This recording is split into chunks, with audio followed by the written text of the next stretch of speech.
usaha strategi kerajaan untuk mencari penyelesaian dalam isu inflasi dah reda, kos sara hidup ini dia macam tidak reflect lah Betul. kepada keadaan realiti. Ini saya fikir saya nak jelaskan sekali lagi. Konsep inflasi ini kita perlu faham. Inflasi ini dia boleh jadi okey, saya bagi contoh mudah lah. Kalau kita ada dua negara, negara A, negara B. Contoh kita satu pen di negara A berharga RM2, pen di negara B berharga RM4. So bila bulan ke hadapan pen di negara B meningkat ke RM4.20, pen di negara A meningkat ke RM2.80, inflasi di negara B itu sebenarnya rendah.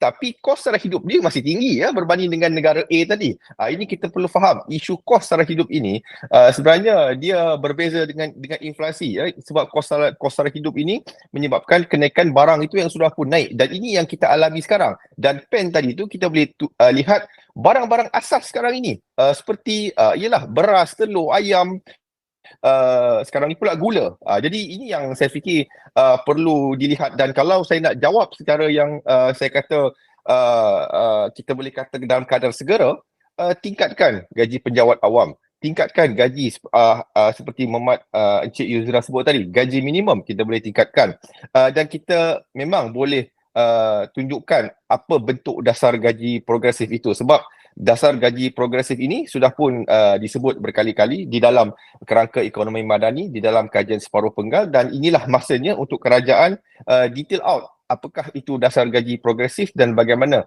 ia akan dilaksanakan. Sudah ada disebut contohnya dari segi bagaimana pelaksanaannya. Contohnya kerajaan memberikan dari segi wang itu, dan pekerja akan memberikan kepada majikan akan berikan kepada pekerja, tapi ini tidak begitu jelas sebenarnya.